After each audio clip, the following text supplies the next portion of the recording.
It's Hip Hop and R&B 103.5, the Beat Pop and Keith Live. Got a very special guest, big dude. He be doing some things, man. He be doing some things. And listen, he home team. So this is a little exciting for me, you know what I mean? Let him introduce himself. Stevie Bags Jr., what's going on? What's good, up, brother? Come on. You got to put some respect on that, man. Hey, man, I'm just happy to be in the building, bro. No, you got to say stuff like, let me show you how to do this. You got to say actor, ex-NFL player. You got to, you know what I mean? Well, you know, you just said it. I know, but you got to let him know. For those of y'all who don't know, Stevie Bags Jr., actor, author, speaker, philanthropy, land developer, entrepreneur, activist. But, man, the most important thing is that I'm a servant of the Most High, man. That's what's up, man. It's a pleasure. Using that light. Yes, sir. Pleasure, using that light pleasure. to give back, man. And I appreciate you for having me on the beat, bro. That's what's up. Yes, so sir. we know it's Black American Film, Black Film Festival going on right now. So I'm sure you getting your acting side of you on right now. Yes, sir. And connecting with people, right? Yeah, man. It's a very exciting time because, we just coming off this strike. In 23, 24, we had a 9-month strike in the business. Right. And so we're all, as creatives in the business, happy to be able to come back and keep this thing going. It was a very tumultuous time for a lot of people, but, when your resources get tapped, you tap into your resourcefulness. And so that creates better art. And so that's what's coming, man. That's what's coming down. Let everybody know the latest joint you out in. Yeah, man. BMF season 4. Yeah. 8 out of 10. Shout out to Fifth and shout out to everybody. The whole production, the crew, the cast. We got a great season coming, and so we're excited about that, man. Stars is gonna be up this year. That's sure. what's up. Let's talk about how you got that opportunity. How did that opportunity come about? It's funny because I tell people all the time, it's not about who you know, but about who knows you. And I was with my son having breakfast one day, and he ran over to this table, and a young lady was there, and she's, oh my gosh, you're so handsome. What do you do? Mm-hmm. Well, I said, I play pro football. I'm an actor. I'm an author. I'm a speaker. Oh, you're an actor? She said, well, my husband is a producer on BMF. I'm like, yeah, right. I just had auditioned for the first 2 seasons of it. Wow. She said, well, when the season 3 comes out, I'm gonna have him. If you're legitimate in what you do, I'm gonna have him tap in with you.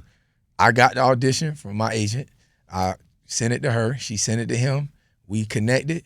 I didn't get the role that I initially auditioned for. He said, but I got something else for you. Officer Hardy was only supposed to be on for 2 episodes. 2 episodes turned into 6 in season 3 and turned into 8 in season 4, man. And so sometimes you got to just think about it. It's about who knows you, not who you know. Man, congratulations on that. So how'd you first get into the acting? Let's take it back now. Yeah, when I was in the league, I was a journeyman. I played on 11 teams in 10 years. 5 NFL, 5 CFL, and 1 arena team. And my last year, I was waiting on a call from a team, and one of my buddies hit me like, man, they're doing a TV show in Atlanta, and they just want real football players to be on it. It was called Necessary Roughness on USA Network. Yeah. That's where I got my first speaking role on Necessary Roughness, bro. Nice. And the rest is history, man. That's The amazing. rest is history. I was still playing at that time. I hadn't even signed with the Ravens. I was waiting on a call. I had filmed, a couple episodes that season.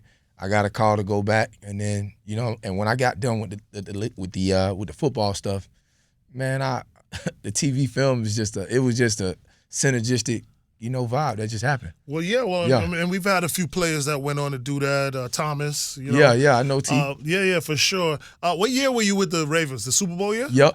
So you know Brian McKinney, all the B-Mac, guys. Yeah, Ray, Starks. Ed, Reed, man, them my guys, man. Them my guys, man. And it's like Florida boys. Hey, look, you already know we're gonna rep the crib, first quarter. Yeah, So that's really what's up, man. That's so and cool. I call it from the field to the real. Oh, you come I like from the that. field to the real. And it's very, very similar. Because in football, you're only as good as your last play, but in TV, you're only as good as your last scene. So the similarities are there. Very similar, man. And the work ethic and the diligence that you got to put in to be great. How we watch film, in football to, perfect our craft. Yes. Every time I watch a TV show or a movie, I'm not watching it as a fan. I'm watching it to see what kind of tools I can pick up to add to my tool belt as an actor. That's amazing. Yeah. You mentioned many things. I want to kind of dive into a few other things like your entrepreneurial side. Yes, sir. Talk about that. Yeah, man. Another one of the reasons we're down here, I have a nonprofit called the Cedar Foundation. We're 21 years young. Shout out to Queen Mother. My mother and I started it before my rookie year in the league. And, man, we have 9 after-school enrichment courses in the city of Atlanta. And I'm here now I have a couple meetings here because I want to bring that energy back to the crib, man. Man. I'm going to bring it back to the crib love it. because it's pivotal. Let me hit the pause button real quick, man. I think that is amazing, and I'm going to give you your roses in the sense that, what used to disturb me about a lot of players is like when they're hot and they're in the league, they come back home and they do all the charity stuff, but then when they not, it just disappears, and you can't do that in certain communities. You got to be consistent. You have to be. You know what I'm saying? Even if you know to yourself, hey, let me just put something aside so I could be consistent in that community. Absolutely. So the fact that I'm hearing you like talking about, 20, you said how many? 21 years? 21 years. 21 years young. That's amazing. And wanting to, doing that in Atlanta and wanting to bring it to the crib. Yes, sir. Kudos for that, bro. Man, thank you, bro. Yeah. I appreciate it. I think that the greatest among us, like I said, should first be a servant. You can't be a king unless you're serving the people. A king, you have to rule over your dome. And unfortunately, we live in a time where everybody love to come, but they hate the kingdom. Right. And so we got to work on the kingdom because whoever controls the mind controls the man. And our young people just need to see more examples of divine masculine energy, and then they can project that in their lives. Well, if you need help with that, bro, with putting things together with your foundation, I'm heavy into it. Listen, I'll be back, man, because anybody who's passionate about our people, I'm passionate about them. That's love, man. Yes, sir. That's love. That's amazing. So that's your give back. I'm sure you have other businesses and things you do too, right? Yeah, I've written 2 books. My first book was called Greater Than the Game. My second book is called Woke, which is a dictionary for the conscious mind. And I talk about the power of conscious language and how the words that you speak, they carry power.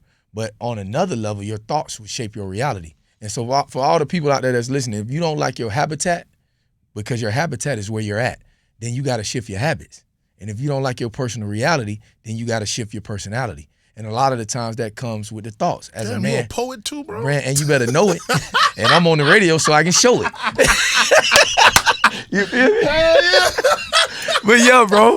That was tight word. No, because in the beginning was the Word, and the Word was with God, and the Word was God. And unfortunately, we live in a time where people have used words to keep our people in bondage. And for sure. We got to use words to unlock the bondage. For sure, yes, man. Sir. Listen, I'm so happy we were able to get this in, man. For real, likewise. For real, me too, man. Me too. Yeah, this was good. This was a good chop, man. How can people, follow you, connect with you, see your journey, social media, website? Everything is Stevie Baggs Jr. STEVIEBAGGS Instagram, Snapchat, TikTok, Twitter, Facebook. But I encourage you more to put your face in a book. You know what I'm saying? Because readers are leaders, man. And not just reading a book, but actually being able to read energy and read spirit, because then you know how and where you need to move. That's what's up, man. Well, yes, sir. Brother, I appreciate you. I thank you for the works that you're doing, man. I wish you continued success. Love to see you on that big screen. Oh, it's up, man. Can't wait for the next episode, right? It's going. You're going to be in the next season? 8 out of 10 episodes. It's all the way up, bro. Oh, Officer man. Hardy, y'all got to see it. The Red Dogs. It's happening, bro. Oh, that's what's yes, up. Sir. That's what's up. Well, we excited for it and for you, brother. Salute. All right, welcome back home. Appreciate that, Key. All right. Yes, sir.